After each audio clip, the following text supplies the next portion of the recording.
Hello everyone, welcome to my another blog. তো তোমরা সকলে কেমন আছো? আশা করি ভালো আছো।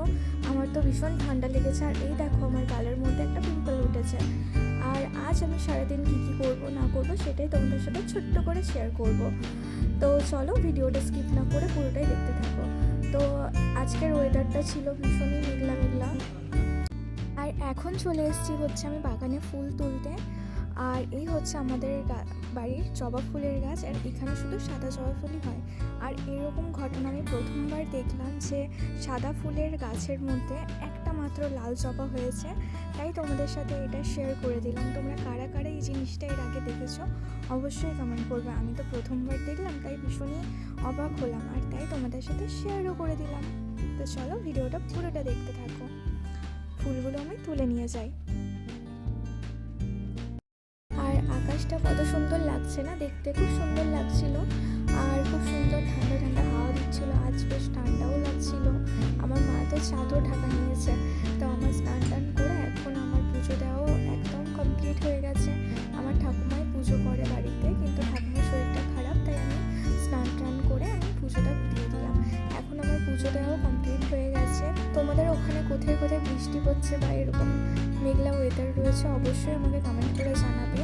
আর আজ না সকাল থেকে আমার কিচ্ছু খাওয়া হয়নি, মানে পুরো আমি খালি পেটেই রয়েছি। তো মা তো বলছে আর খেয়ে নে। আর এখন প্রায় 12:30টার মতো বেজেও গেছে। তো এখন আমি একটু খেয়ে নিচ্ছি জল। আর আমি এখন অনেক বেশি বেশি করে জল খাই, তোমরাও অনেক বেশি করে জল খাবে। আর আজ ছিল শনিবার, তাই মা মানে আমাদের বাড়িতেও ভেজই হয়। তো মা দেখো রান্না করেছে ভাত, ফুলকপির দরমা, আর ছিল চচ্চড়ি, আর ছিল ডাল। তো এটা দিয়ে আমি আমার লাঞ্চটা কমপ্লিট করলাম। আর এটা হচ্ছে সন্ধ্যের দিকে মা বানিয়েছিল ঠাকুমার জন্য ডালিয়া, সেটাই আমি খেয়ে নিলাম।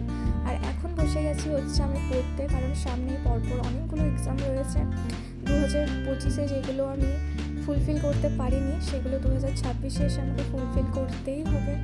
তো চলো আমি এখন ক্লাসটা করে নিই, পড়ার পর তোমাদের সাথে কথা হচ্ছে। আর আজকের মতন আমার আজকের টাস্ক কমপ্লিট হলো। তো এখন আমাকে ডাকছে খেতে, কারণ মায়েরও শরীরটা ঠিক নেই। তো তার জন্য এখন একটু তাড়াতাড়ি আমরা ডিনারটা কমপ্লিট করছি। তো এখন আমার পড়া হয়ে গেছে, আর এখন আমি উঠে যাব, মায়ের কাছে যাব, মা খেতে ডাকছে।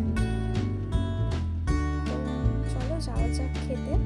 আর তোমরা নিজেরাই কিসের এক্সামের প্রিপারেশন করছো অবশ্যই আমাকে কমেন্ট করবে। আর চলো আমি খাবারটা খেয়ে আসি। আর তোমরা যারা যারা নতুন হয়ে থাকবে অবশ্যই আমার চ্যানেলটাকে সাবস্ক্রাইব করে দেবে। আর আজ যেহেতু মেঘলা ওয়েদার ছিল, তাই মা বানিয়েছে খিচুড়ি, পাঁপড় ভাজা, আলু ভাজা আর